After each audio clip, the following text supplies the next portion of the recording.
What is a harmonic oscillation? Harmonic motion happens when a system undergoes vibrations about an equilibrium configuration. One of the simplest systems is an object hanged by a spring. When a mass is added, we can see that the spring undergoes a linear up and down motion or a linear expansion and contraction of the spring. In this example, the damping is zero and therefore this motion will keep on going, and in a damped situation this oscillation will come to an end, something which we see in our day-to-day life. So here is the question: what causes the object to come back to its original position, or what is the cause of this oscillation? The answer is it's because of the presence of a restoring force that acts to return the system to its equilibrium configuration when it is disturbed. The restoring force is indicated by the blue arrow mark. The red arrow indicates the gravitational force, and the green the displacement of the spring from its equilibrium position. So this is an example of harmonic oscillation at macroscopic level. And of course, we can solve it with classical mechanics. There are harmonic oscillations that occur at quantum level. So let's look at one of them. The most essential compound for our life, water, where two hydrogens and an oxygen are bonded together. They undergo vibrations, which is also a type of oscillation due to the absorption of energy. Like when photons strike this molecule, depending upon the amount or quantity of energy, different kinds of vibrations occur, and these energies are characteristic for water. Each mode of vibration, like stretching, bending, and so forth, is a harmonic motion happening at quantum level. This is the case in all the atoms and molecules. The closer the energy of the system, the larger the vibrations. Other examples include vibrations of atoms due to collision between them in a gas chamber when heated. However, when the energy rises above the threshold, the vibrations may not be linear, harmonic, rather become anharmonic, which I will discuss at the end of this lecture. A harmonic oscillator is a system that, when displaced from its equilibrium position, experiences a restoring force proportional to the displacement. There are several phenomena in nature, especially at the quantum level, that undergoes harmonic oscillations, and to understand their behavior, we should know the equations that describe them, which is the reason we are going to derive the energy eigenvalue expression and the eigenfunction using the Schrodinger equation. These will give us a sense of how these energy levels are spaced in these systems. With that introduction, I hope you now have a feeling of what a linear harmonic oscillator is. According to Hooke's law, F is equal to minus kx. Let that be equation number 1, where F is the restoring force acting on an object of mass m, k the proportionality constant known as the force constant, and x the object's displacement from its equilibrium position. The negative sign indicates that the force is in the opposite direction. From Newton's second law, we know that F is equal to ma, or we can write in terms of, or we can write acceleration in terms of the derivatives. Therefore F is equal to m into d square x by dt square. Let this be equation number 2. So here a is the acceleration and m is the mass of the object. Since both are forces, we equate them and we can write it as minus kx equal to m into d square x by dt square. Now, and simply on rearranging them, I'll bring minus m d square x by dt square minus kx is equal to 0, and dividing by m throughout the equation and taking the minus to the other side, we can write it as d square x by dt square plus k by m into x is equal to 0. So let that be equation number 3. So this is the d square x by dt square plus omega square into x equal to 0. That be equation number 4. So this equation is known as the classical harmonic oscillator equation. As classical harmonic oscillator equation.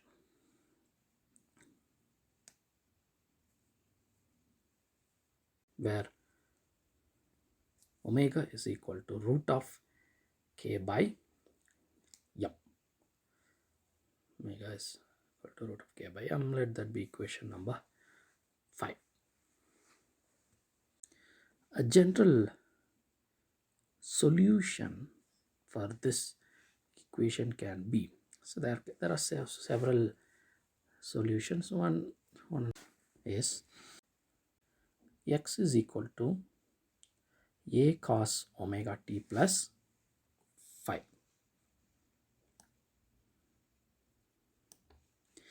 where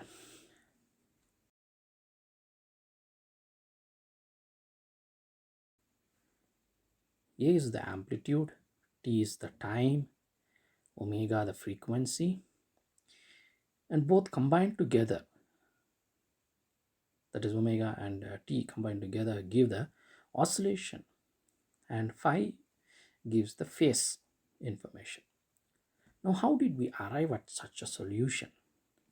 When a spring or a system that undergoes oscillation, and when we plot the variation of amplitude with respect to time, we obtain a cosine function which evolves in time. It can also be a sine function. Okay. Now in the solution, omega is the angular frequency. So I can write omega is equal to 2 pi into nu, where nu is the linear frequency.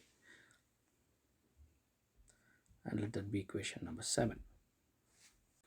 Now comparing equation 5 and 7, both are omega. So therefore, I write 2 pi nu is equal to root of k by m.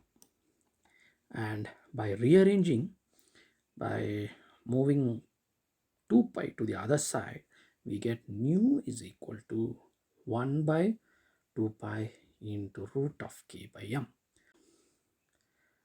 This nu is the classical linear frequency of the harmonic oscillator.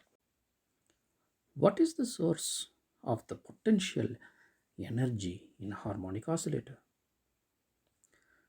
So let us take this illustration. The red here is the applied force. The blue color arrow mark indicates the force produced by the spring, and the green the displacement, which is measured from the equilibrium. When the spring is pulled to a distance of 0.5 meter from its equilibrium by applying 100 Newton of force, a restoring force in the opposite direction is built up.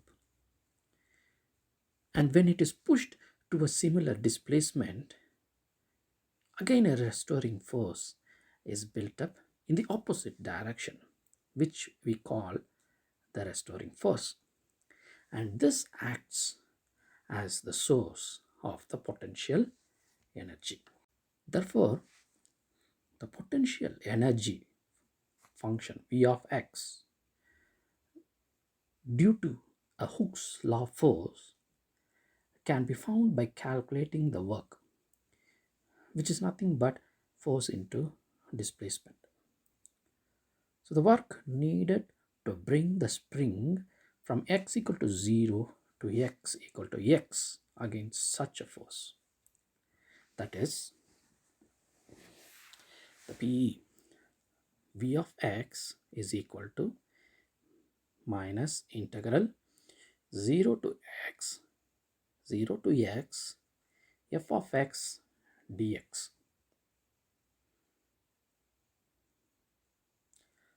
which can be written as, since we know that f is the force from Hooke's law, you can write it as integral 0 to x kx dx, which is equal to,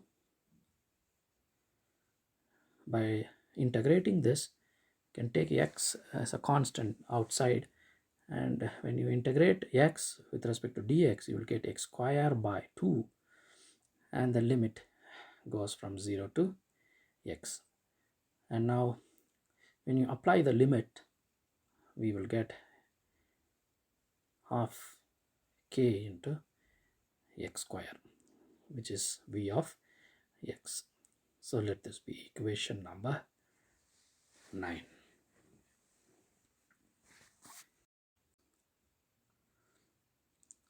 The spring is pulled to a distance, if the spring is pulled to a distance of 1 meter from its equilibrium by applying 100 Newton of force, a potential energy of 50 joule is built up according to the equation we derived.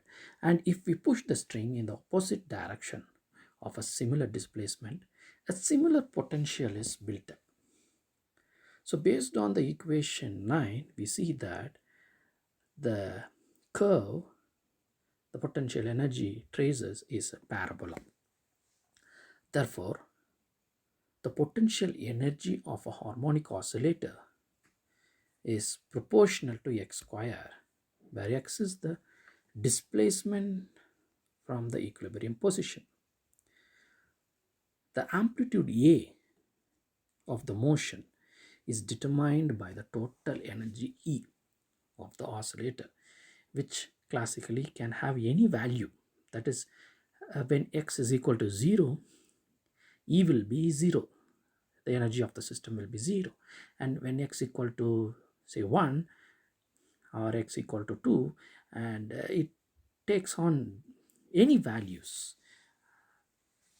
Hence, the allowed energies will form a continuous spectrum in case of a classical harmonic oscillator.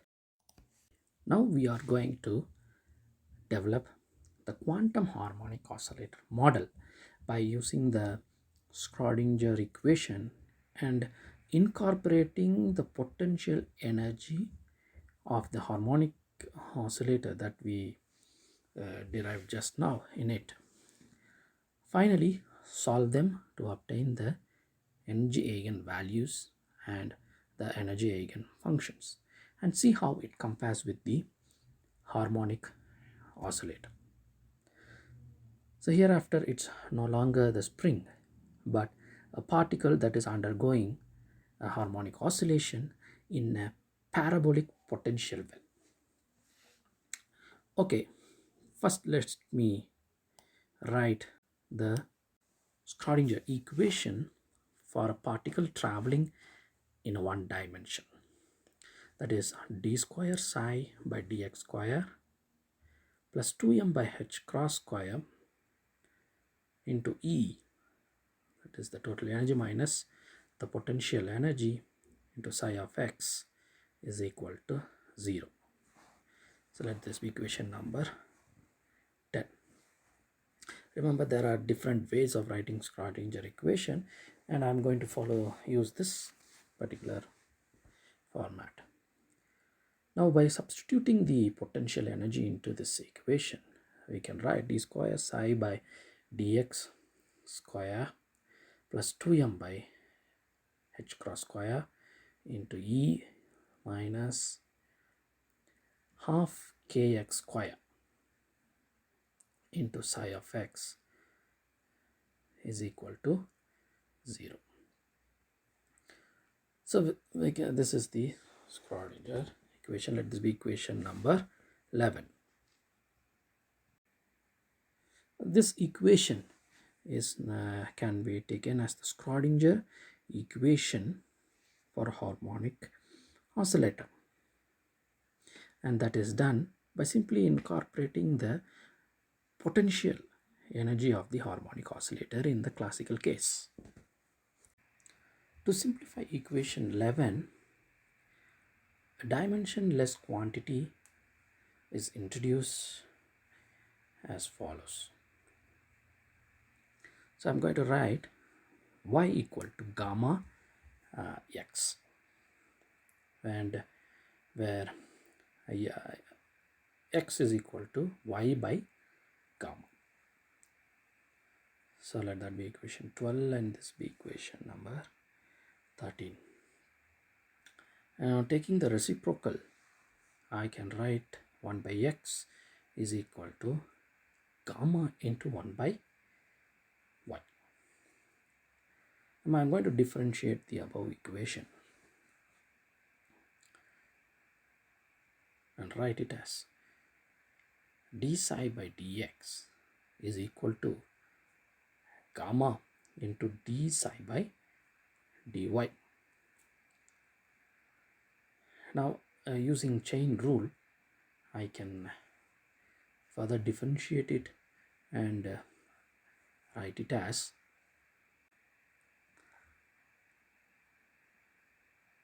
d square psi by dx square is equal to gamma square into d square psi by dy square. And let this be equation number 14. Equation number 14.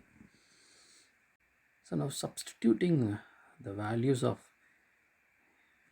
13, that is x equal to y by gamma, and 14, that is d square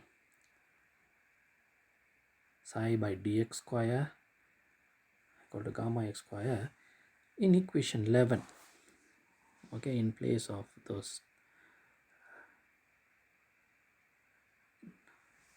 values, I'm going to substitute and write the Schrodinger equation, and I'm going to rewrite equation number 11 in terms of the dimensionless quantities. So I can write it as gamma square into d square psi by dy square plus 2m by h cross square into E minus half k y square by gamma square instead of x square. Close the bracket. Psi of y. Okay, so now our function becomes psi of y, which is equal to 0. So let this be equation number 15. So that is psi of y. So now rewriting this above equation by moving this 2m by h cross square inside the bracket, I'm going to write it as gamma square d square psi by dy square plus open bracket 2m e by h cross square minus m by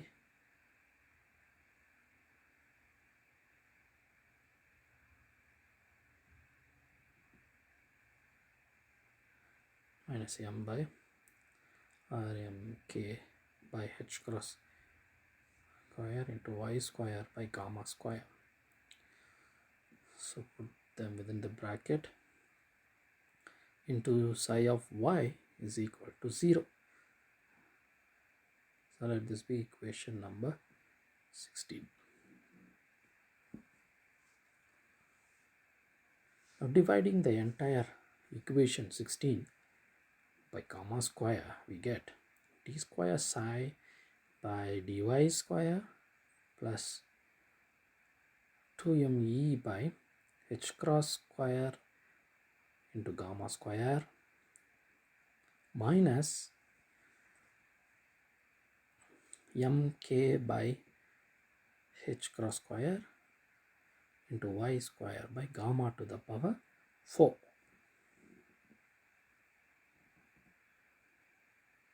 into psi is equal to 0. So let this be equation number 17. Equation number 17. In order to make the coefficients of gamma of y square as 1, I'm going to make the following substitution. Okay, that is gamma to the power 4 is equal to m km by mk by h cross square. By substituting that, we will get the coefficients of y square as 1. So gamma square will be root of mk by h cross, and gamma will be 1 by h cross into root of mk whole to the power 1 by 2.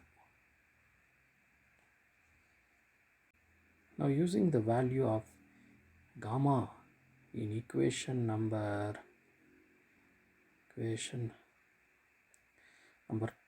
12, we can write y is equal to, instead of gamma we have to write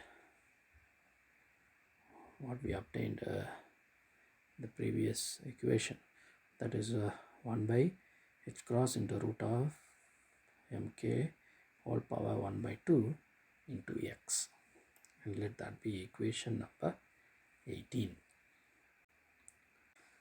Now substituting for the first term within the bracket in the equation number 17. Okay, first term. So I'm going to substitute in place of this 2me by h cross square gamma square. I'm going to write alpha. I'm going to write alpha is equal to 2me by h cross square into gamma square, which is equal to 2me by, since h cross square, and instead of gamma square we will substitute root of k mk by h cross, which is equal to 2e by h cross, and m by root m will be root of m and root of k, so we can write it as 2e by h cross into root of m by k.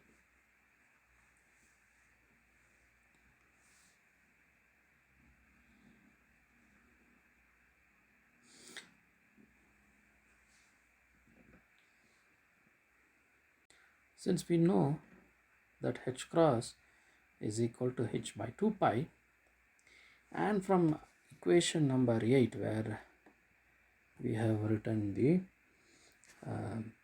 classical harmonic or classical frequency of the harmonic oscillator, that is nu is equal to 1 by 2 pi into root of k by m.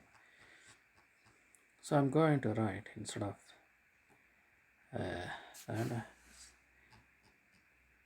root of m by k is equal to 1 by 2 pi nu, and h cross is equal to h by 2 pi.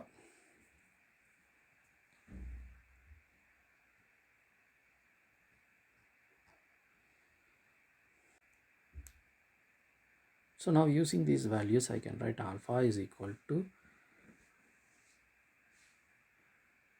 2e by, instead of h cross I write h by 2 pi, and instead of root of m by k I write 1 by 2 pi nu.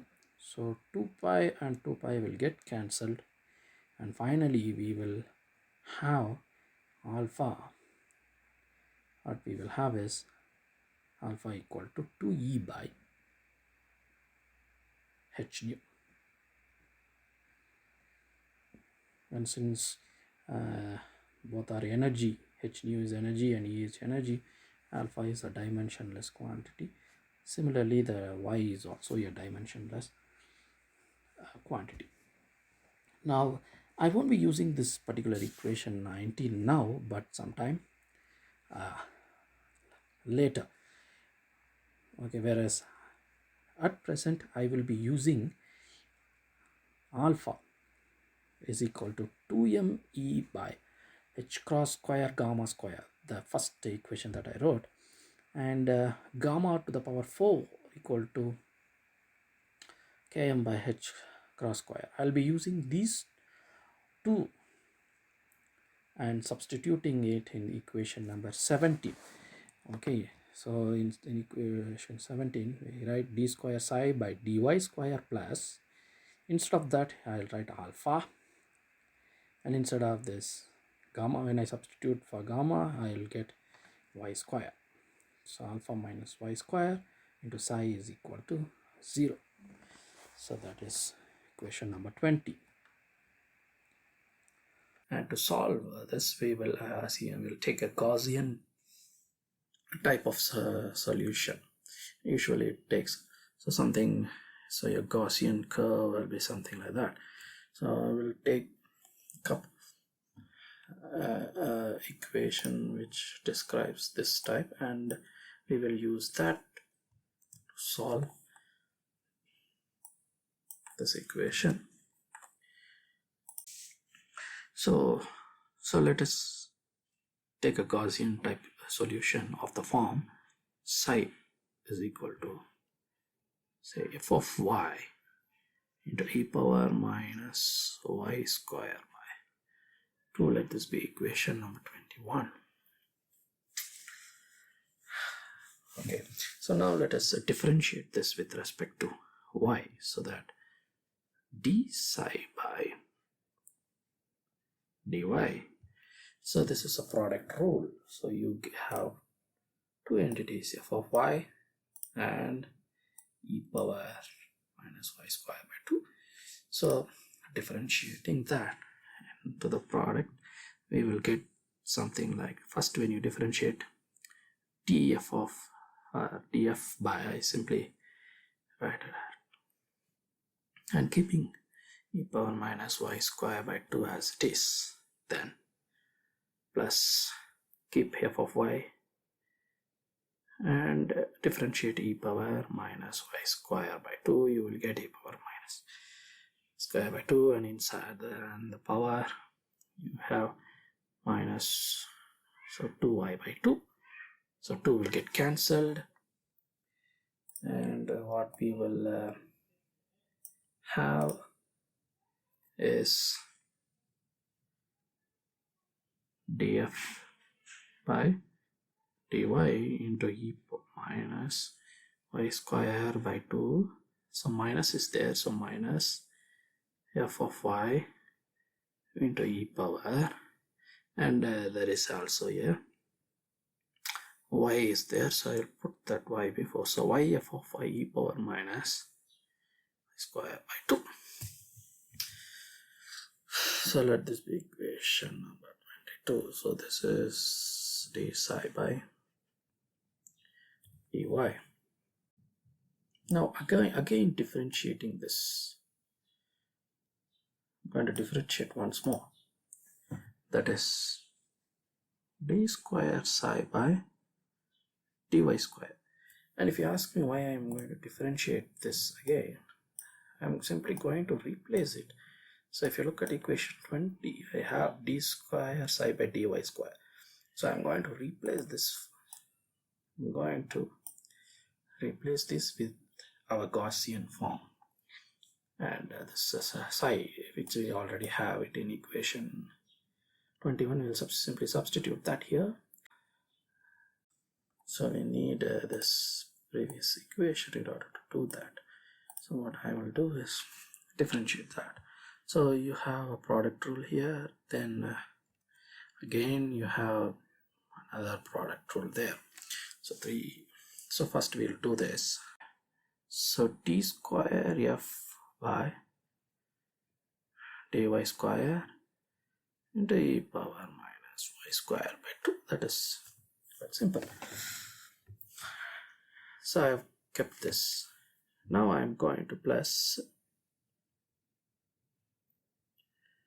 df by dy into e power minus y square by 2, and when you do that you will get 2y by 2, that would get cancelled obviously.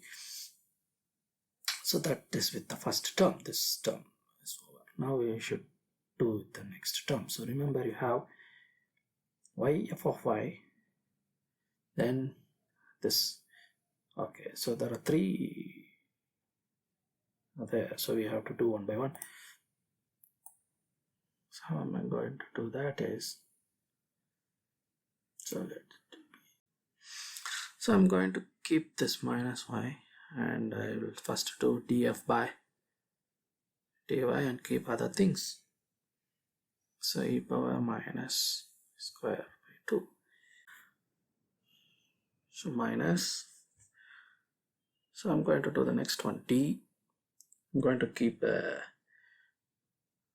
f of y as it is, and now I'm going to differentiate e power minus y square by 2, and when you do that, minus 2y by 2, so those 2 will get cancelled eventually. The final term is minus, I'm going to keep f of y as it is, e power minus y square by 2 as it is, and when I differentiate, that is, so dy by dy, that's going to be 1. So when you differentiate, once again you will get this, and here there are so many things that will get cancelled if you look at. So what we do here is, so this term, you see, so this 2 will get cancelled, so you have minus y, so this will be minus y df by dy e power minus y square by 2, and you have another minus y df by dy, so minus y is minus 2y, so you will get, so this term will be there, first term. The second terms, next 2 terms will add up. The next term is minus 2 and minus 2, they get cancelled, so minus y is there, so y is there, so y square, and minus minus plus, so plus y square f of y power minus y square by 2. And finally here this will get cancelled and that will be 1. So I'm going to rewrite this equation as d square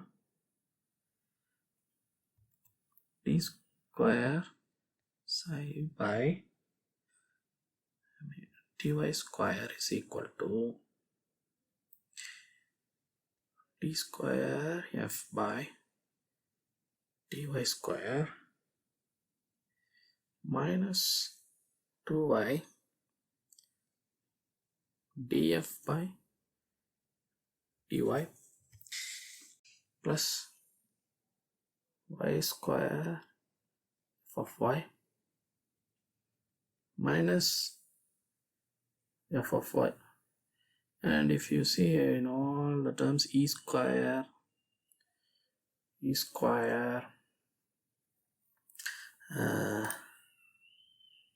power minus y square by 2, or e power minus y square by 2 was a constant.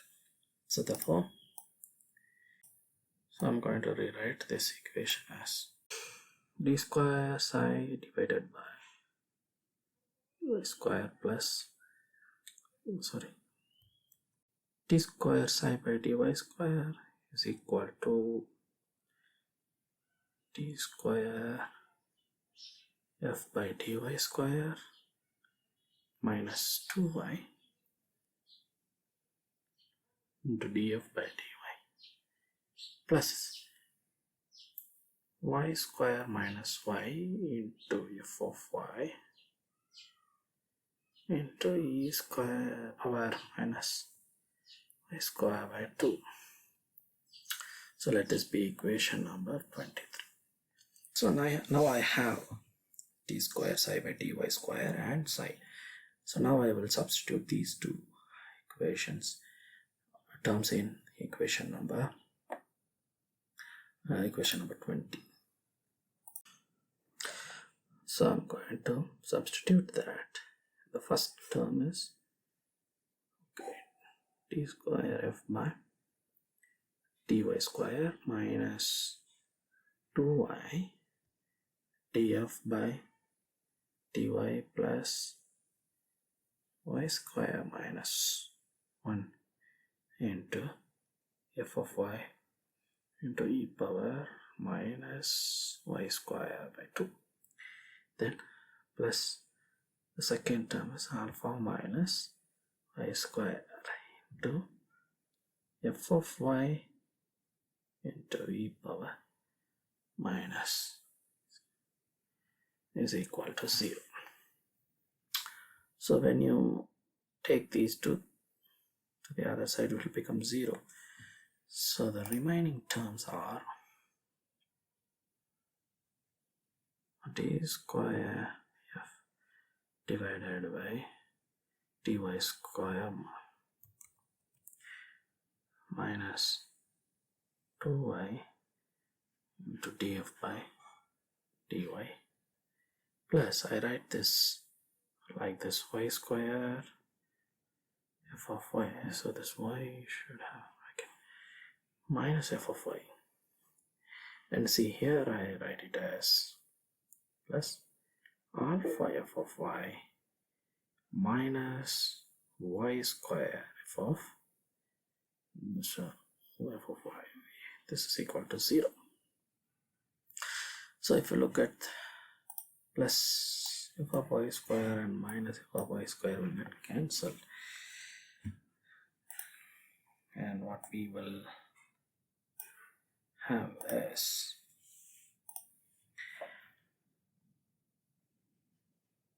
d square f divided by dy square minus 2y df divided by dy plus, in this, so you have f of y and alpha f of y, so I write it as alpha minus 1 into f of y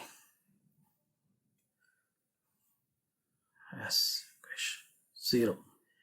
So let this be equation number 24. Do you see, are you familiar with this particular equation? I'm sure you studied in your mathematical physics. So this equation is known as the Harmonic equation, and it can be solved using the power series method. So by schrodinger, for a harmonic oscillator, we eventually ended up in a Harmonic equation, and we will solve this. We are not going to solve it because there are so many textbooks available in mathematical physics where you can see how it can be solved using the method I mentioned just now. And now we are going to only look at the consequences of this equation by applying the boundary conditions. So now when you apply a boundary condition, that is when psi of y tends to 0. I mean, that is, psi of y should become 0 when y proceeds to plus or minus infinity. So as you approach infinity, the function must become 0.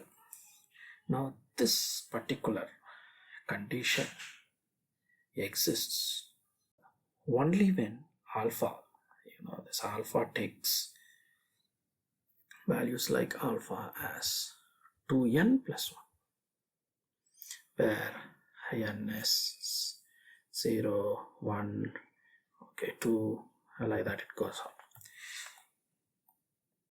So using these values of alpha in equation 2, so we know that alpha is equal to 2e by h nu. So now you know why we substituted alpha and found this value. And now by substituting that, you will get 2n plus 1. So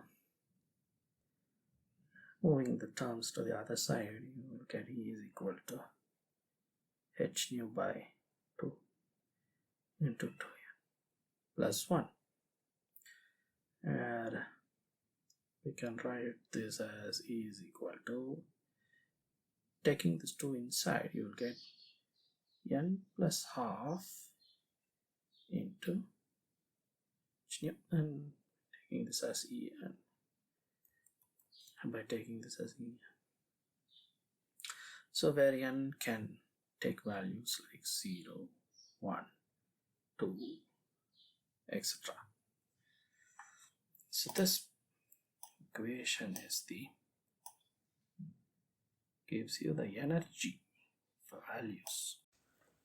When you put n is equal to 0, En is half h nu,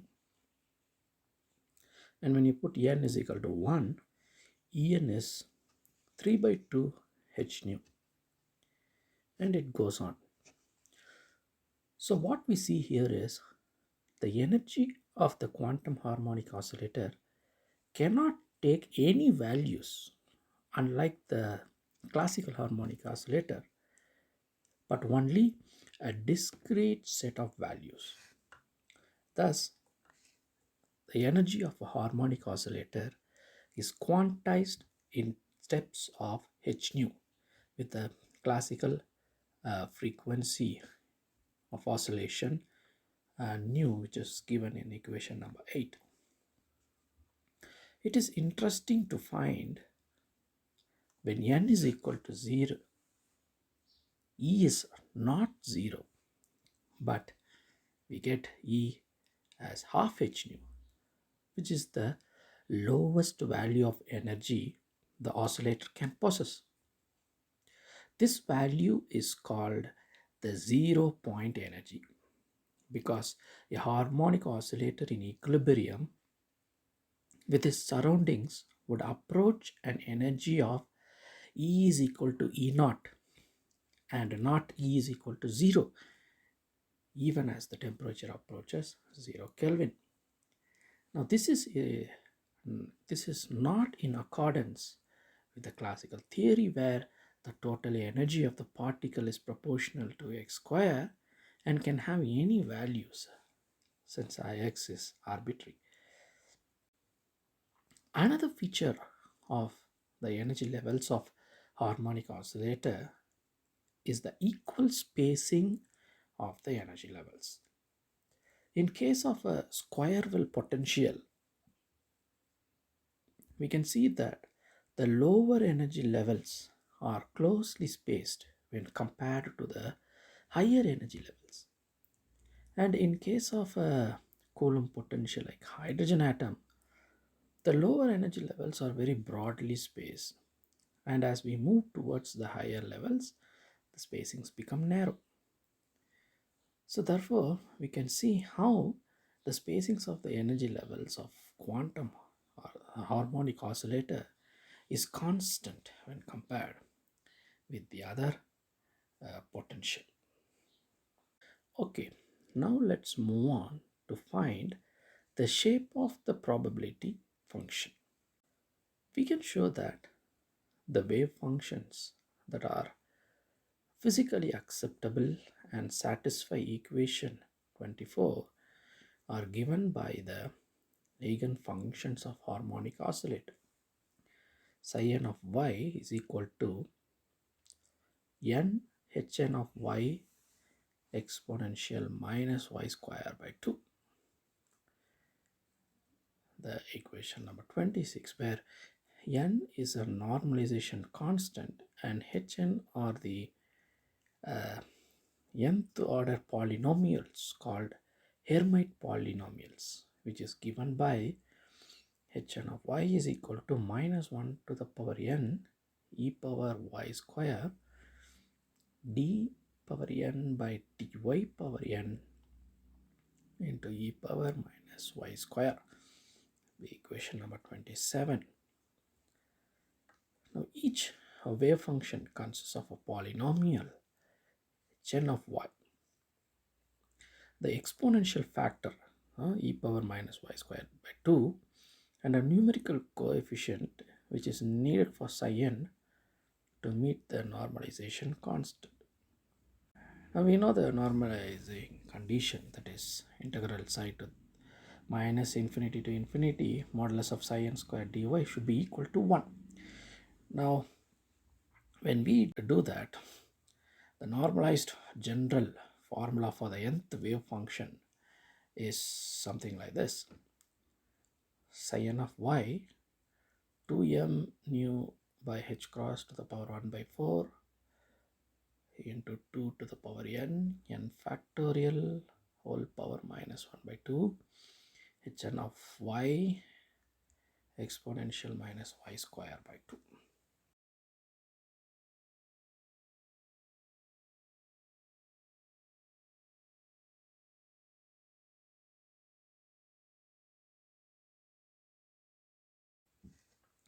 The first four polynomials, that is the Hermite polynomials hn of y, are listed in this table when and you can see that when n is equal to 0, hn is 1, and when n is equal to 1, hn is 2y, and when n is equal to 2, hn of y is 4y square minus 2, and it goes on like that.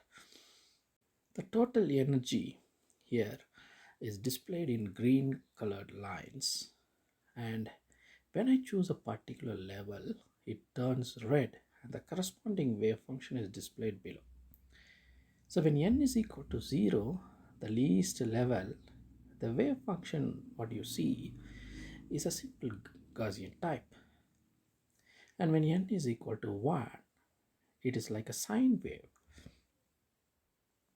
And As n increases, you can see that the number of maximas and minimas increase and spread. The first few wave functions are displayed here. The yellow colored line indicates the classically allowed region, that is, the range of maximum amplitude to which a particle is oscillating. It is evident that the particle is able to penetrate into classically forbidden regions and fall off exponentially. You can see how the curve goes. This behavior was called tunneling effect, which you would have studied in the case of a particle in a finite square potential well. The probability density function of quantum linear harmonic oscillator is completely different from that of the classical counterpart. The probability density psi square or psi naught square has its maximum value at x is equal to 0 and drops off on either side of this position. Whereas in the probability of finding a particle at a given position in classical case is greatest at the end points of its motion. And if you imagine when it moves, the points, where it moves slowly and least near the equilibrium position, that is x equal to 0, where it moves rapidly. However, this disagreement becomes less and less marked with increasing n, which is in accordance with the correspondence principle. A limitation of the harmonic oscillator is that if you look at the potential energy curve, it predicts that the system never breaks and the oscillation only becomes more vigorous but never dissociates. However, in nature we see something different.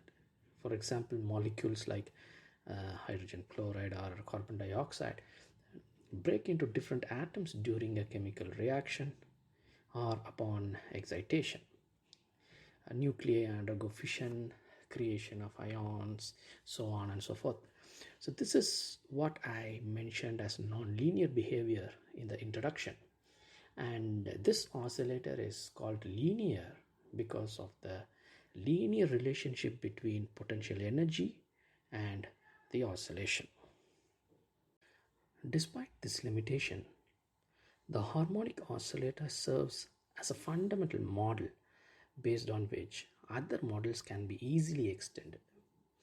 And it predicts accurate results as long as the oscillations are small. So that's it.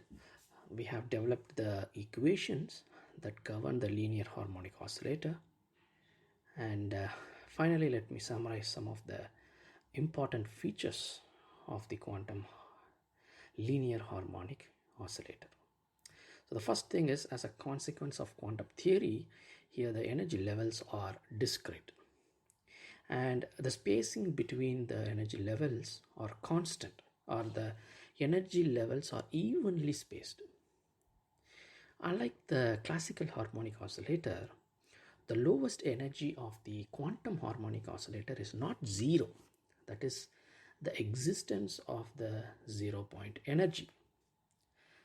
And the final point is that the oscillation is not confined exactly within the potential, that is the penetration of the barrier to some extent. So these are some of the prominent features of the linear harmonic oscillator which we developed. So this lecture is based on the following books. The first two are at introductory level, which will give you a conceptual understanding, and the third one will be useful for the understanding the derivations. I have not shown you here actually how to solve the Hermite equation and the Hermite polynomials and instead used only the solutions because it is beyond the scope of the syllabus. However, if you are interested, you can please take a look at the third book,